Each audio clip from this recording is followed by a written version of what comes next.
29 বলছে সবাই সমান সুযোগ পাবে পাবলিক এমপ্লয়মেন্টে, কিন্তু কিছু এক্সেপশন আছে। তার মধ্যে একটা যেটা আমাদের জাহিদ ভাই বললেন যে যদি দেখা যায় সমাজের কোনো বিশেষ অংশ পাবলিক সার্ভিসে যথোপযুক্ত প্রতিনিধিত্ব পাচ্ছে না, লাইক রংপুর কুড়িগ্রামের লোক পাবলিক সার্ভিসে 64 ভাগের 1 ভাগ হচ্ছে না, তাহলে কেন হচ্ছে না? তারা গরিব, তারা দরিদ্র, স্কুল নেই, তাহলে ওখান থেকে কোটা দাও, যতদিন 64 ভাগের 1 ভাগ হচ্ছে না ততদিন পর্যন্ত দাও, পূরণ না হচ্ছে।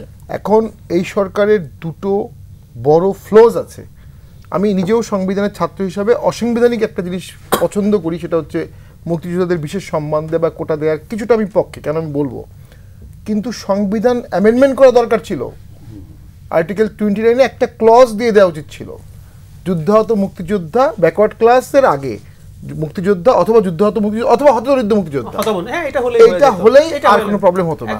এখন সরকার কেয়ারটেকার গভর্নমেন্ট, এটাই ন্যায্যতা, কেয়ারটেকার গভর্নমেন্ট সবকিছু তছনছ করে ফেলতে পেরেছে, এই ছোট্ট দুটো অক্ষর আনতে পারেনি।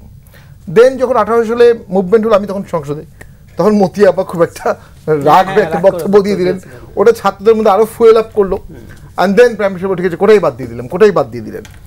এখন জুডিশিয়ারি এখানে এখন এটাকে ওই কোটা বাদ দেওয়ার সার্কুলারটাকে বাদ করে দিল, তাহলে কোটা বাদ দেওয়ার সার্কুলার বাদ দিবে, অটোমেটিক্যালি আগের সিস্টেমে চলে আসবে। এটাতে আর কোনো অন্য ব্যত্যয় নেই। নাও মুক্তিযোদ্ধাদের বিশেষ সম্মান দেয়া অবশ্যই উচিত, একটু বোধহয় ভুল আছে, ওইটাকে এটাই বাদ দিয়ে দেয় নাই, শুধুমাত্র আরো যে 56%, 30% বাইরে সব বাদ দিয়ে দিয়েছে, সেইগুলো এইটা বহাল রেখে বাকিগুলো বাদ দিয়ে দিয়েছে, মুক্তিযোদ্ধা রেখে বাকিটা বাদ দিয়ে দিয়েছে। Exactly, you right.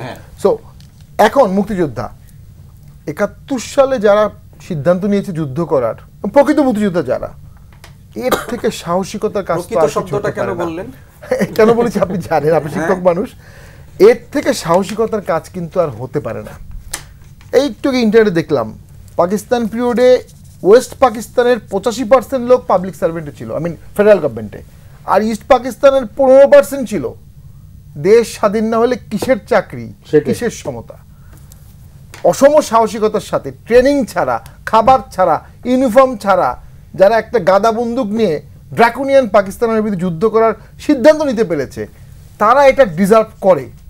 তাদের ছেলে মেয়ে নাতিপুতি বলতে পারে আমার দাদা যুদ্ধ করেছে, তো এটা পরিচয়ের সাথে তো কানেক্টেড কিছু লাগবে, তার একটা সার্টিফিকেট লাগবে, তার একটা অ্যাক্সেস লাগবে, তার একটা পরিচয় লাগবে, আমি ফ্রি ইউনিভার্সিটিতে পড়তে পেরেছি, আমি চাকরি পেয়েছি, এটা কানেক্টেড, ফার্স্ট থিং।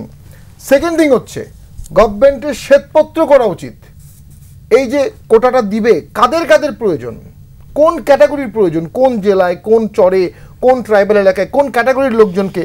হ্যাঁ, যেমন ঢাকা ভার্সিটির টিচারদের ছেলেদের আমার সময় কোটা ছিল, আমরা ঢাকা বিশ্ববিদ্যালয়ের শিক্ষক, আমরা যে শিক্ষকের ছেলে আমরা বিশ্ববিদ্যালয়ে এখন যে আছে কিনা জানি না, সব সাবজেক্টে পড়তে পারি।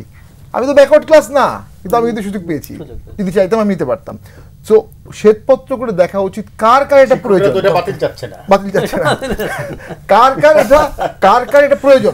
দেন আমি একটা আসছি, মেধা, আমি ব্যক্তিগতভাবে সম্পূর্ণ মেধাভিত্তিক নিয়োগের পক্ষে, কিন্তু রাজনীতিকে অনেক আমি দেখেছি, যেটা জাহিদ ভাইও বললেন, মেধার যাচাই সব ক্ষেত্রে এক সমান হবে না। কেউ 550 মার্ক পেয়েও 650 থেকে বেশি মেধাবী, কারণ সে অ্যান্সিলারি সাপোর্ট পায়নি। চাকরি যে পাচ্ছে না মেধাবীরা, এটার কারণ শুধু কোটা না, এটার কারণ দুর্নীতি, টাকা দিতে পারছে না বলে পাচ্ছে না। তুলনামূলক সেনাবাহিনীর নিয়োগ নিয়ে কোনো অভিযোগ আসে না, তুলনামূলক আমাদের ক্যাডার এবং নন ক্যাডার সার্ভিসের যে পিএসসি, এটাতে খুব একটা অভিযোগ আমার, এর বাইরে যে নিয়োগগুলো আছে সবগুলোতে 5 লাখ থেকে 25 লাখ টাকা লাগে। ফার্স্ট ক্লাস ফার্স্ট হোক, সে 5 লাখ 10 লাখ টাকা না দিলে চাকরি হবে না। তো সেটা তো আগে সংস্কার করতে হবে, আগে টাকা ছাড়া নিয়োগটা এনশিওর করলে কোটার দুঃখ ছাত্ররা ভুলে যাবে।